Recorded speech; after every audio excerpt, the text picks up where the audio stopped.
Olá, no Em Pauta de hoje vamos tratar sobre o Rio dos Sinos, o nosso rio que abastece cerca de 1,5 milhão de pessoas em 32 cidades da região. Segundo a Agência Nacional das Águas, a ANA, o manancial do Rio dos Sinos é o quarto mais poluído do Brasil. No próximo dia 17, se comemora o Dia do Rio dos Sinos.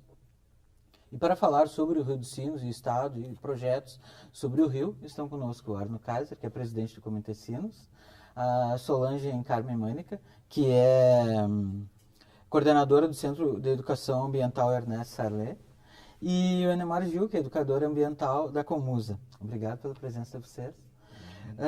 Arno, vou começar contigo, perguntando em que estado está o nosso rio, né?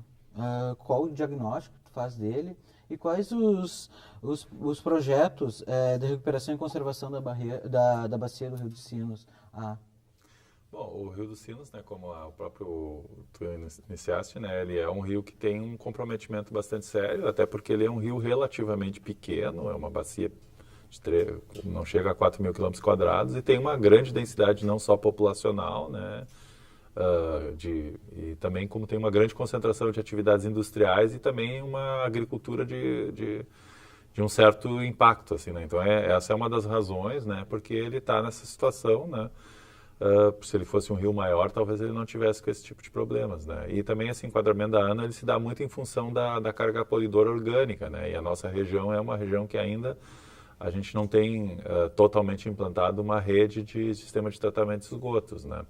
E exatamente por aí é que vai o caminho, né? A gente aprovou agora em 2014 o plano de bacia do Rio dos Sinos, ele apontou 10 grupos de ações principais, né? Procurando alcançar todos os tipos de problemas que a gente tem, né? Então tem desde o controle da poluição industrial, né? Que é um problema histórico do rio e que, de certo modo, hoje, com a ação dos órgãos ambientais, ele está sob controle, né? Temos ações importantes também na recuperação da implantação de sistemas de esgoto, né? Que estão em processo de implantação, né? Desde 2006, mais ou menos, a nossa região começou a receber recursos federais para obras nesse sentido, e essas obras hoje estão em processo de implantação. E o nosso desafio depois vai ser convencer a população a se ligar aos seus sistemas, às suas residências, esses sistemas, porque senão eles não vão ser operantes, né?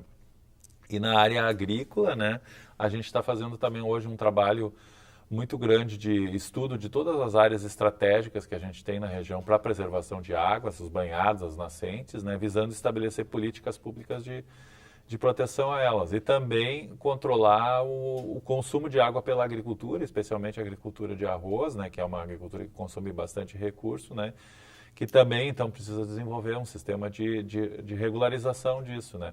E o outro efeito maior, assim, que é o problema quando a gente tem grandes enxurradas, as enchentes, né? Então, os extremos do rio, né? Que é uma outra estratégia, né? Então, na verdade, o Rio dos Sinos, ou qualquer rio, ele é um processo sistêmico, né? Que tem vários intervenientes, então a gente tem que conhecer bem todos eles, né? E procurar desenvolver, né? Também a questão da mata ciliar, que é um problema né, que a gente tem desenvolvido através do Verde Sinos, um trabalho de recuperação, né? Então, a expectativa é, no médio prazo, a gente conseguir tirar o rio dessa situação, né? Principalmente contando também com o envolvimento não só da população, mas também das prefeituras, dos órgãos do Estado e de órgãos da sociedade nesse trabalho, né? Que esse é justamente a tarefa que o Comitê Sinos tem feito através do seu papel de órgão articulador das ações em torno do rio, né?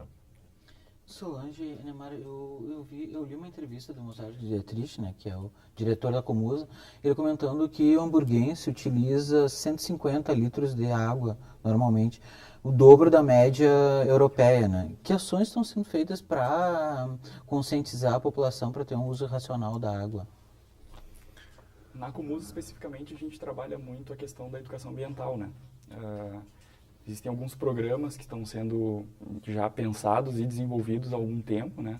O programa Amigos da Água, o programa Guarda-Chuva, todos eles visando o uso racional. Então, desde ações simples de casa, né? Como lavagem de casa, né? O reaproveitamento da água da lavagem da roupa, a não utilização de águas potáveis para fins que não necessitaria tanto assim, que chega até 80% do consumo de uma casa. Então, todo esse trabalho de redução de danos, que é o que a educação ambiental desenvolve, né? Que é o que a gente pretende atingir e tem feito isso com as escolas no município, com algumas empresas a gente consegue atingir. Então, tem esse trabalho, tem um trabalho de parceria com as secretarias. Hoje tem um grupo gestor de educação ambiental decretado já, né? Através do decreto 6723, que na semana passada foi oficializado isso. Então, o município hoje, as várias secretarias que já desenvolviam um trabalho de educação ambiental, agora potencializando essas ações, essa atividade de educação ambiental em parceria, né? Assim, o rio, né, ele toma volume ao seu longo com os arroios que desaguam neles, né? Que ações estão sendo feitas também nos arroios, os principais, que desaguam no Rio dos Sinos?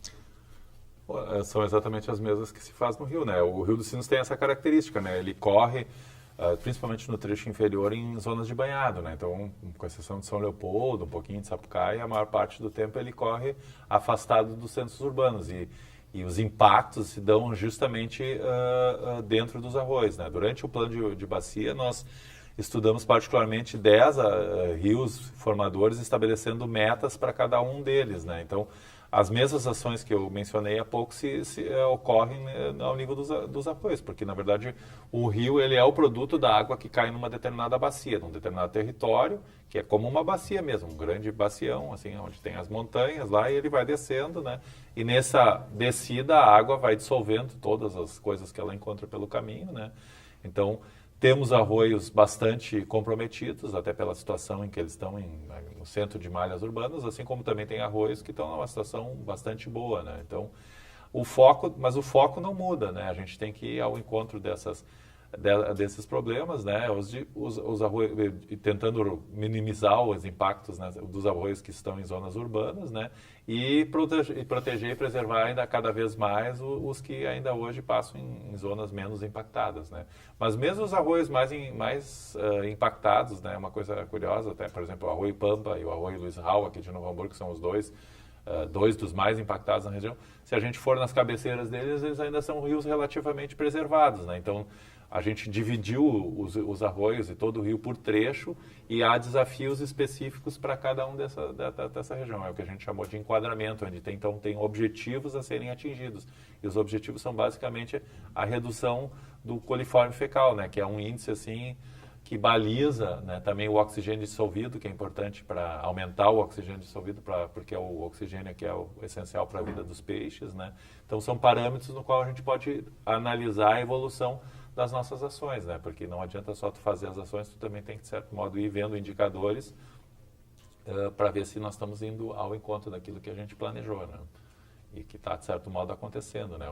O planejamento que a gente foi feito muito também em cima de tudo de ações, que nem ações que a Comusa já vem projetando, a Corsã já vem projetando, a Emater, as indústrias, né? Não se tentou inventar nada impossível, né? Mas tentar organizar E agora o trabalho é ir acompanhando a evolução desse processo, para ver onde a gente precisa, de repente, dar mais pressão para que as coisas aconteçam, onde a coisa já está acontecendo, né? Neymar, antes tu comentou, né, de adesão de algumas empresas, né? Há ações públicas que incentivem as empresas, os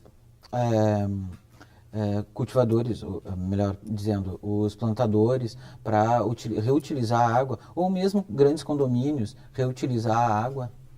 Existe lei municipal, né, que no licenciamento já eles são obrigados a cumprir. Então, a lei prevê algumas questões de reservação dessa água, né? Não fala muito na questão da utilização dela, mas para a questão de minimizar o impacto dela nos volumes e evitando cheias, né? As enxurradas. Mas a nossa proposta, a nossa ideia na educação sempre é de dar uma finalidade para isso. A maior parte das indústrias hoje, já por uma questão econômica, já tem feito o reuso dessas águas, né? Então, já é uma coisa mais simples, mais comum a gente chegar nas indústrias, nas empresas e ver que o pessoal já está utilizando em resfriamento de peças, no reaproveitamento até de banheiro, eles já têm utilizado, se não na atividade fim, em atividades, né, paralelas, assim, eles já estão fazendo, é bem mais comum hoje. Arno, eu li uma entrevista tua, tu comentava que apenas 5% do esgoto que é jogado no Rio dos Sinos é tratado, né? Isso é um dado mais ou menos. Agora aumentou um pouquinho, esse dado era do ano passado, início do ano passado, né? Mas ainda é pouco. É pouco. Qual é a previsão por exemplo, a Comusa, eu sei que tem uma previsão de, acho que uma década, né? Tratar 80%. Qual é a previsão, assim? O plano de bacia do Rio dos Sinos ele foi desenhado para 20 anos, né? Então, nos primeiros 4, 5 anos, a meta é atingir 20%, a redução de 20% da carga polidora orgânica, ou seja, ampliar de 5 para 20, né? Em 10 anos, passar para cerca de 35%, né, que é hoje mais ou menos o índice que tem de tratamento na cidade de São Leopoldo, que é a cidade que tem mais redes de tratamento de esgoto implantadas, né, na nossa região. Em 15 anos, chegar em torno de 50%, e no final chegar a uns 80%, que daí então tu está tratando praticamente toda a população urbana, né, que e também tem alguma coisa então no meio rural, né. Mas no meio rural esse tratamento é bem mais simples, né. Tu pode inclusive são processos bem locais, né. O problema, a maior desafio é nas zonas grandes concentradas, né? E aí tem essas obras, que nem essas que a Comusa está implantando, né? Que a Corsã também está implantando, o SEMAI também está trabalhando nesse sentido, né? Então, existe todo um escalonamento. E essa tabela, ou essa escada aí, foi feita baseada, inclusive, nos dados das próprias companhias, dentro do planejamento que elas têm e que foram nos apresentados, né? Então, que é possível ela alcançar se a gente conseguir tocar as obras e a mobilização. Eu acho que o trabalho que eles estão fazendo é também um trabalho fundamental, né? Porque a população tem que entender, não adianta ter uma rede de tratamento passando na porta da casa dela, se ela não receber o dejeto da casa, aquele dejeto vai para um outro destino e vai continuar contaminando o meio ambiente. Não vai ter nós vamos ter lá um recurso implantado, gasto, e são obras caríssimas, né? E tem que ter essa participação da população para que efetivamente aquele dejeto vá para um sistema de tratamento antes de voltar para o rio, né, daí sim tratado em condições de o meio ambiente absorver esse impacto. Né? Pois é, como tu comentou, as obras são muito caras, né? Então o município por si só não consegue recursos, né? Há uma parceria com o governo federal, o governo estadual, para que os efluentes sejam tratados? Acho que o pessoal deve... Sim. Tem que ter, né? São realmente obras muito caras, então todas essas grandes obras passam por financiamentos aí de BNDES, Caixa Econômica. Então tem uma série de obras que já foram feitas dessa forma e a maior parte, todas elas são de fato mesmo financiadas, né? Com contrapartida, então... depois que houve aquele grande acidente, né, o desastre do Rio dos Sinos em 2006, né, aquilo serviu para chamar a atenção do governo federal e, na época, o PAC, né, os planos de aceleração, começaram também a investir recursos na parte de saneamento. Durante uns 20 anos não houve nenhuma grande fonte. A gente tinha, nos anos 80, o BNH financiava obras de saneamento e daí durante uns 20 anos o Brasil se omitiu. E realmente sem recursos federais isso não é possível. Então isso é uma das grandes mudanças, inclusive positivas, que a gente tem visto no Brasil hoje, é que a questão de saneamento entrou em pauta da obra pública, os administradores começaram a se dar conta, né, os prefeitos, os governadores, de que esse é um investimento fundamental para a qualidade não só do meio ambiente, não é só para recuperar o Rio dos Sinos, mas também para melhorar muito a saúde da população, né? Porque uma região que tem águas não tratadas, contaminadas, tu vai acabar tendo uma série de doenças que são inclusive algumas mortais, né, principalmente para crianças, né, que são transmitidas pela água, né. Então, esse investimento é um investimento pesado no primeiro momento, mas ele para a sociedade, ele no médio prazo, ele acaba sendo uma redução de custos em hospitalizações, em perdas de vidas ou incapacidade de pessoas que não podem ir para trabalhar porque ficam doentes. Então, ele traz uma série de benefícios para a sociedade. Só que essa consciência ainda está em processo de implantação, porque a própria população muitas vezes ainda não reconhece isso como um problema na vida delas. Assim, muita gente não sabe para onde vai a água do banheiro da casa delas, né? Que dirá da cidade, do bairro, né? E esse trabalho tem que ser feito, essa conscientização tem que ser feita. Se não me engano, eu li certa vez que para cada R$1 investido em saneamento são 2 economizados na saúde. Né? 4, segundo a Associação Brasileira de Engenharia Sanitária, né? Que é uma entidade que reúne os expertos nesse assunto no país, né? Não vamos perguntar nada para a Solange. Sim, vamos, mas após o intervalo, nós vamos fazer um breve intervalo e já voltamos. Já voltamos com a Em Pauta, então.